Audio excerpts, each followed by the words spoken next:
She's alive. Freezing nurse at Victoria Station. The Richest Duke found her.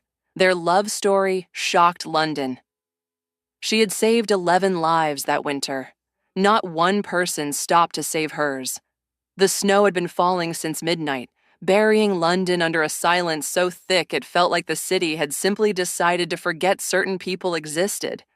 The kind of people who sat alone on iron benches outside Victoria Station with no ticket, no coin, and no name worth speaking in polite company. Beatrice Holloway was 26 years old, the finest trained nurse in the whole of St. Bartholomew's Hospital, and she was dying. Her auburn hair lay damp beneath a gray wool hat. Her fingers, still wrapped around the handle of her brown leather medical satchel, had gone the color of bone. She had stopped feeling her feet an hour ago. She had stopped feeling much of anything at all.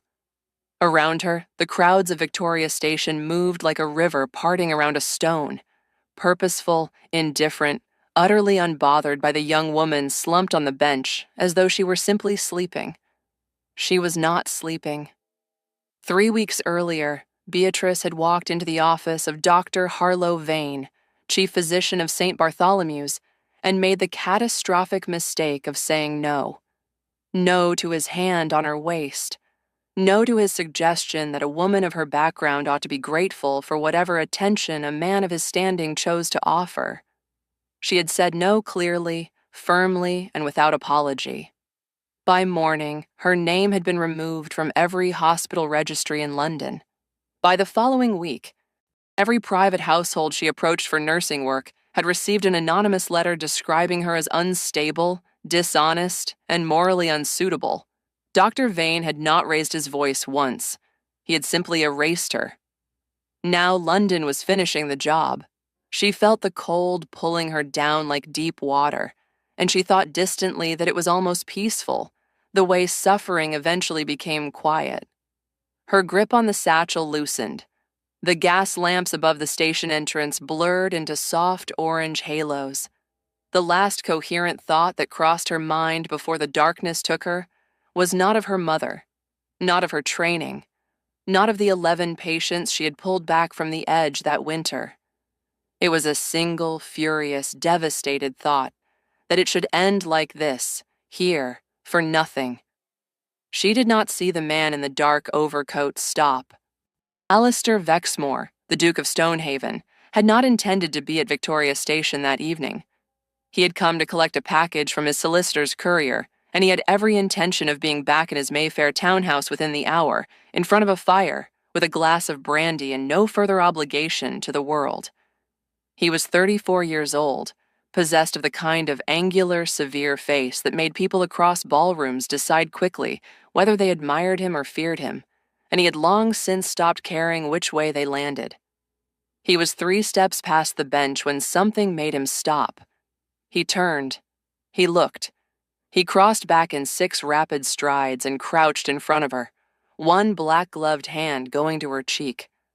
The cold of her skin made him pull his breath sharply through his teeth.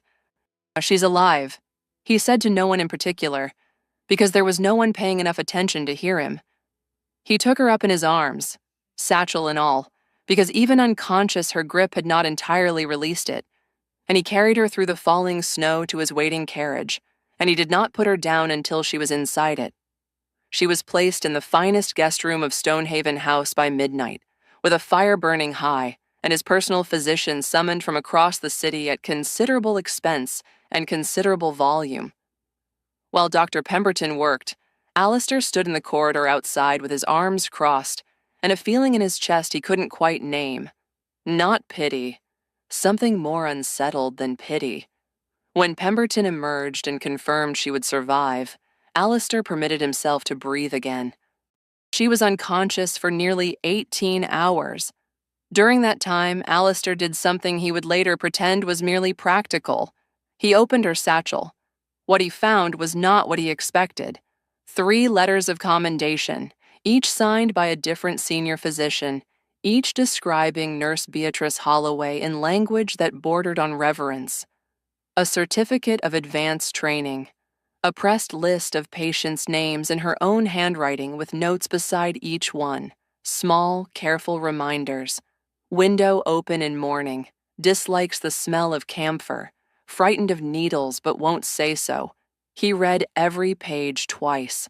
By the time Beatrice opened her eyes to find herself in a room the size of her entire former lodgings, with silk curtains and a coal fire and a glass of water on the nightstand, and she had already been understood more thoroughly than she knew.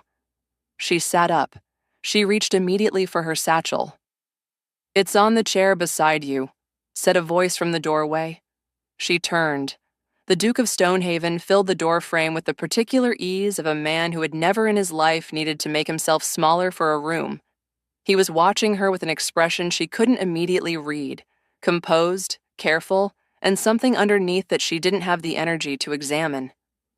"You were unconscious on a bench at Victoria Station," he said. "I brought you here. You're safe." Beatrice looked at him for a long moment. A powerful man. A wealthy man.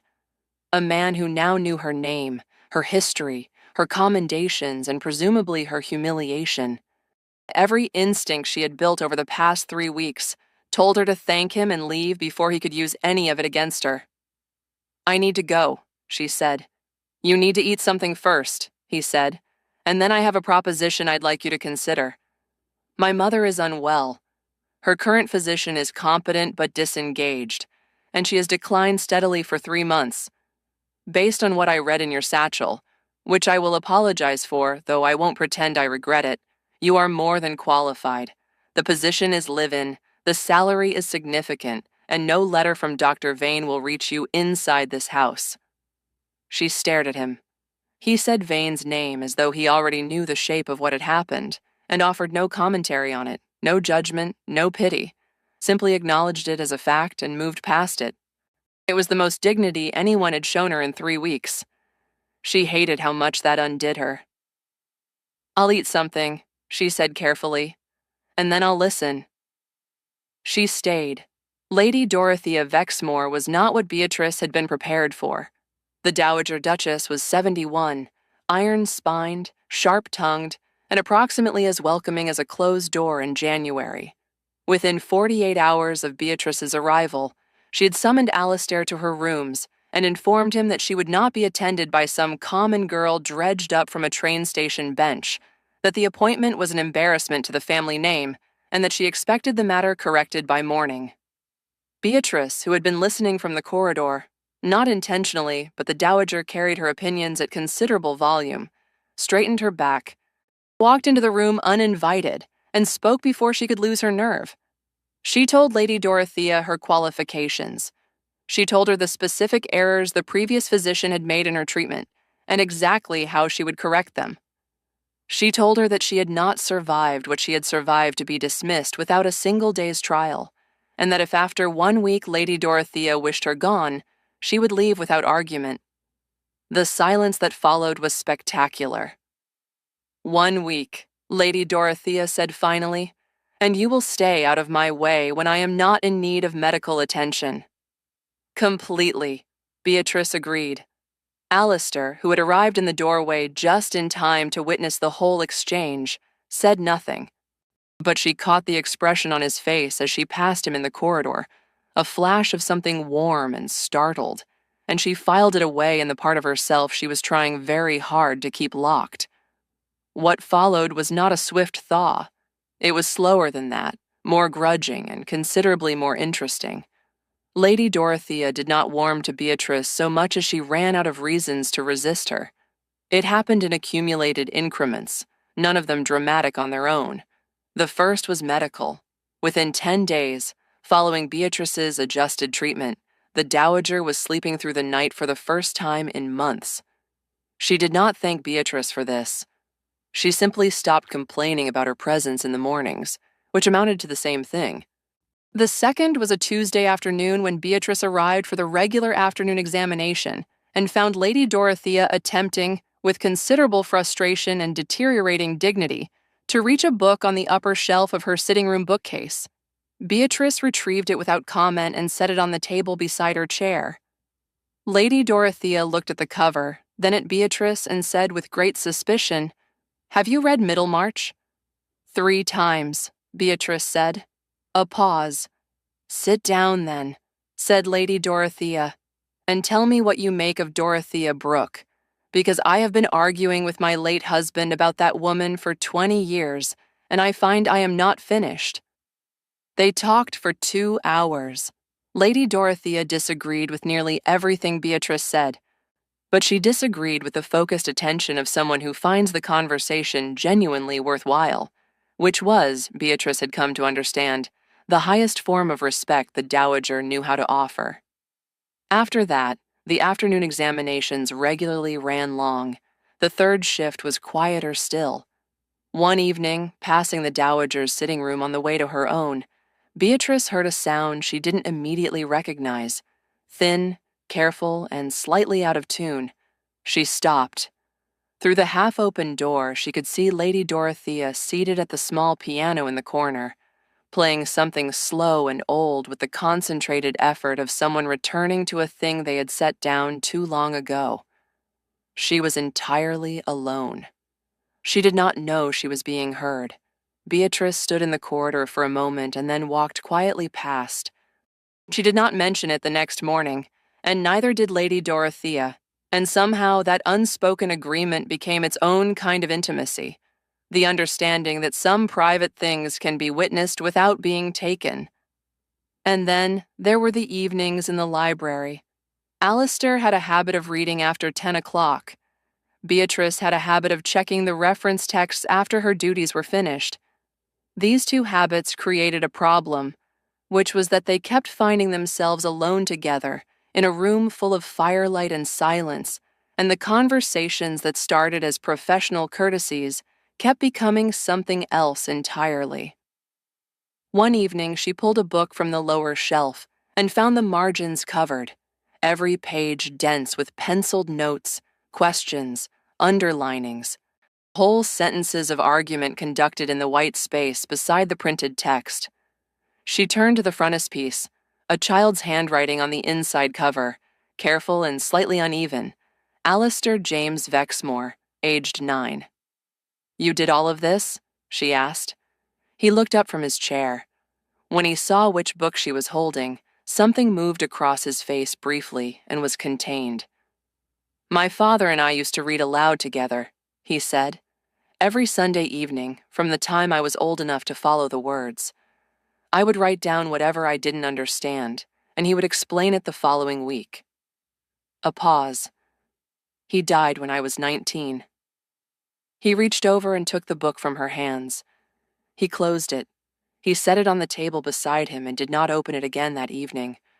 She sat down across from him without saying anything, because some things don't need answering, and they read in silence for another hour, and it was the most companionable Beatrice had felt in longer than she could remember.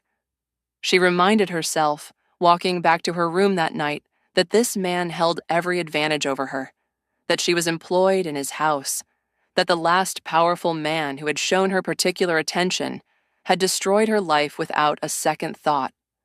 She did not intend to make that mistake twice. And then Lady Dorothea stopped breathing.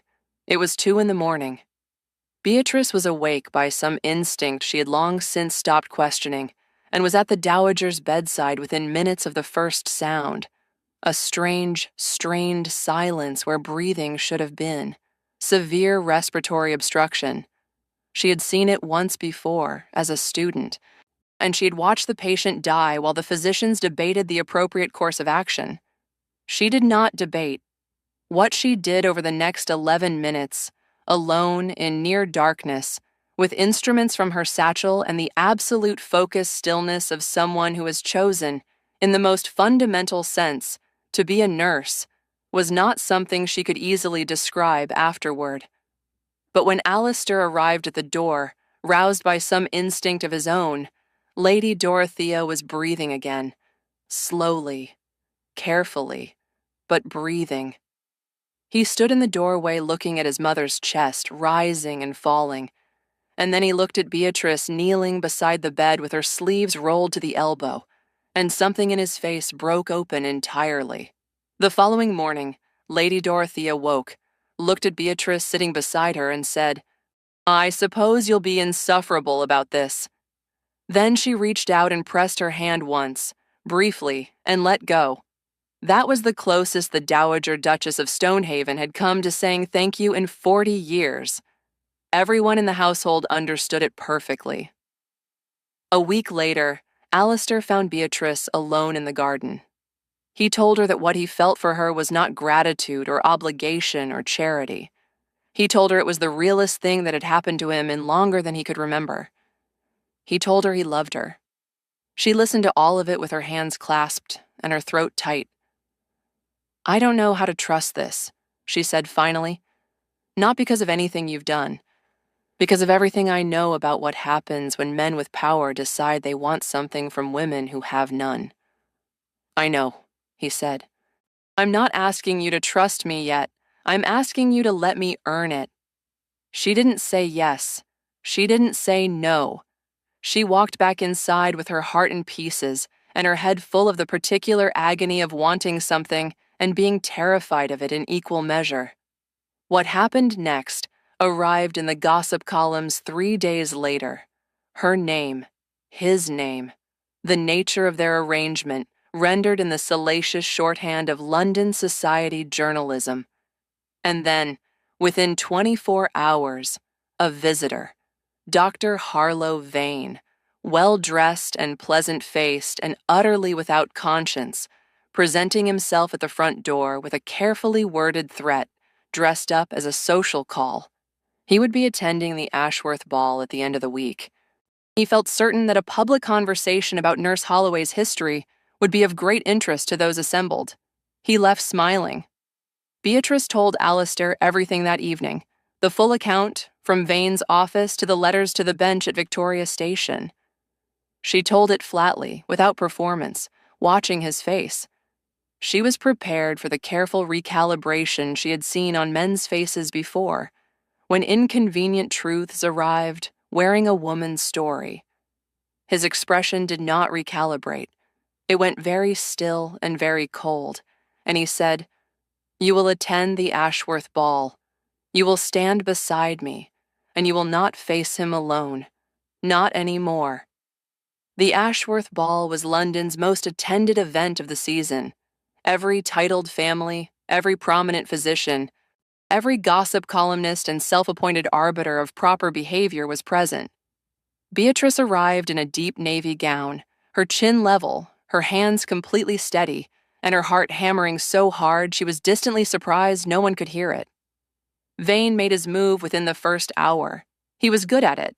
The gathering of nearby ears, the concerned tone, the careful devastation. He had barely finished his second sentence when the room changed. Lady Dorothea Vexmore, Dowager Duchess of Stonehaven, 71 years old and the most formidable woman in any room she had ever entered, stood up from her chair. She did not raise her voice. She didn't need to. She simply began to speak, and the room went quiet with the instinct of 200 people who understood immediately that something significant was happening. And she described what Beatrice had done for her. She described the night she had stopped breathing and the woman who had saved her life, alone, in the dark, without hesitation. She described Dr. Vane's letters, which Alistair had obtained copies of through means that bore no scrutiny, and she named them for what they were in front of every witness London society could offer, without flinching once. Vane opened his mouth. He found he had nothing left to say. The room was very quiet. And then, from somewhere near the back, a single person began to applaud. Beatrice stood in the middle of it all and did not move for a long moment. She was aware of the eyes on her, dozens of them, recalibrating, reassessing, rearranging their understanding of who she was and what she deserved. She was aware of Alistair standing at her shoulder, unsteady and close. She was aware of Lady Dorothea lowering herself back into her chair with the particular satisfaction of a woman who has said exactly what needed to be said and has no regrets whatsoever. But mostly she was aware of something shifting inside her own chest, quiet, enormous, and long overdue. She thought about the bench at Victoria Station, the cold, the crowds who had walked past. She thought about the morning she had stood in Dr. Vane's office and said no, not knowing what it would cost her, knowing only that she could not say anything else. She had paid for that no with everything she had. Standing in this ballroom, surrounded by the whole of London society, watching a powerful man discover he was not as powerful as he believed, she understood something she hadn't been able to see before, that every single thing she had lost had simply been clearing the ground. For this room, this moment, this life that was finally, unmistakably hers. She had not just survived the night. She had survived all of it. That night, in the quiet of the Stonehaven Library, Alistair knelt. She said yes before he had finished asking. They were married 6 weeks later in a small private ceremony that scandalized exactly the people it was meant to scandalize. Lady Dorothea wept, which she denied afterward with tremendous conviction. The household staff lined the corridor from the drawing room to the front door. Cook had made something extraordinary involving almonds and late winter pears. It was the most unconventional, impractical, and entirely genuine wedding anyone present had ever attended, not because of what it had, but because of what it didn't have: performance, pretense, or a single moment that wasn't real. Beatrice stood at the front of that small room in a cream dress that was not fashionable and did not try to be, and she held the hands of a man who had read every page of her twice, and she thought about the bench at Victoria Station, and the cold, and the satchel she had not let go of even while unconscious, as if some part of her had always known she wasn't finished yet. She had been right. Within 2 years, the Duke and Duchess of Stonehaven had established London's first charity hospital, offering free medical care to the city's poor regardless of background, profession, or standing. The staff were the finest Beatrice could recruit, and the standard of care was, by every account, exceptional. On the front of the building, above the door, carved into Portland stone and gilded in gold leaf, were 2 words: the Holloway Wing. She had arrived at Victoria Station with nothing but a satchel and the stubborn, unreasonable refusal to stop being exactly who she was. She had been erased by a coward, frozen by a city, and underestimated by nearly everyone she had ever met. Some love stories change one person.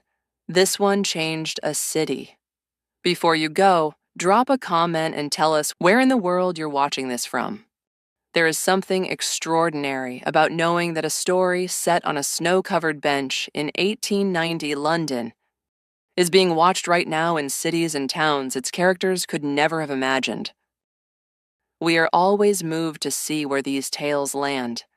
If this one stayed with you, subscribe, because the next story is already written and it promises to captivate you.